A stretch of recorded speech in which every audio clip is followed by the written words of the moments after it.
النهارده حصل لي موقف غريب جدا جدا، لدرجه ان انا ما بقتش مصدقه اذا كان ده حلم ولا حقيقه. كنت عازمه اخويا ونسيت خالص ان انا عازماه. سهرت امبارح وراحت عليا نومه خالص. تخيلوا ان هو اللي يجي يصحيني من النوم. بقيت في نص هدومي، قعدت بصله كده يجي 10 دقايق ومش عارفه انا فين ولا امتى ولا ازاي. جريت على المطبخ اول ما عرفت ان المغرب فاضله نص ساعه وانقذت الموقف. عملت لهم الفراخ في الكيس على الفحم وكانت النتيجه بجد صدمه. يلا بينا بقى نشوف اهم اسرار الفراخ المشويه والكفته المشويه. معايا بصلايه، طماطمايه، جزرايه في الكبه، وهنحط بقى ورقتين لورا، حبيتين حبهان، نص معلقه من بهارات الفراخ، رشه زعتر، اهم حاجه بلح جوز الطيب، وشويه ملح وفلفل اسود، وهنضربهم كويس جدا جدا. وهي دي كده تتبيله الفراخ المشويه، ولا تحطي فلفل اخضر ولا صويا صوص ولا زبادي ولا اي حاجه. اسمعي كلامي واعملي التتبيله بالطريقه دي للفراخ المشويه على الفحم. هنجيب بقى بشره جوز الطيب كده نحطها، لان انا ما كنتش حطيت في الشفشه. وبعد كده هنجيب الفراخ بتاعتنا اللي احنا غاسلينها كويس جدا جدا. الفراخ احنا مقطعينها شيش، يعني 12 قطعه. بناخد الورك على 3 والكتفين على 2، يعني كل كتف على 2 والصدر على 2. تمام، يعني بنعملها على 12 قطعه. وبعد كده بنغسلها كويس جدا، دقيق وليمون وملح كويس قوي، نعمل لها محلول نقع. وبعد كده بنصفيها في مصفى حوالي ربع ساعه لحد ما تصفي كل الميه، علشان تشرب من التتبيله بتاعتها كويس جدا جدا. بعد ما تبلتها كده في الطبق، جبت الكيس وعبيت فيه الفراخ دي وربطتها كويس قوي قوي، وده اللي خلاها تتبل معايا بسرعه وما تاخدش وقت معايا خالص. ركنتها على جنب عمال ما اعمل الكفته، قلت تشرب من التتبيله شويه.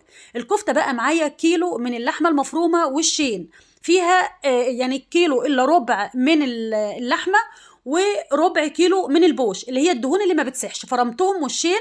وبعد كده هنعمل بقى التتبيله. هي عباره عن ايه؟ بصلايه متوسطه ونص كوبايه من البرغل المغسول ومنقوع حوالي 5 دقايق ومتصفي كويس جدا جدا، وقرن فلفل احمر. والتوابل بتاعتها هتكون عباره عن 7 بهارات، شويه من الفلفل الاسود، بلح جوز الطيب، بس كده مش اكتر من كده.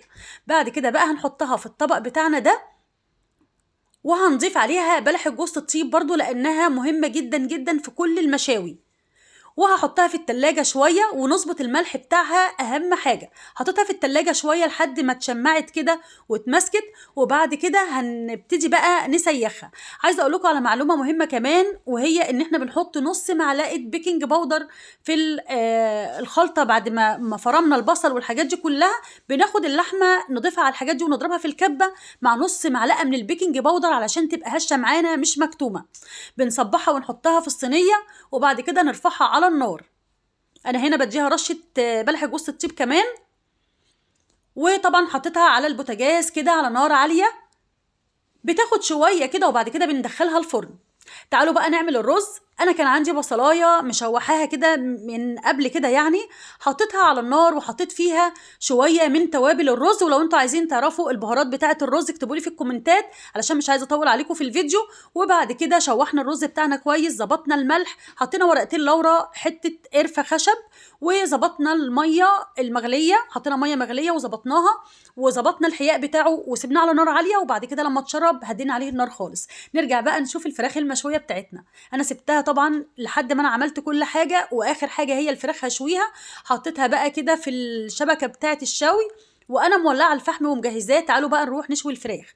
انا حطيتها كده الاول على نار عاليه بتاخد الصدمه من تحت، وبعد كده بقلبها على الناحيه التانية. وطبعا بقلبها بقى شمال ويمين، وبكون موزعه الفحم تحتها كويس جدا جدا.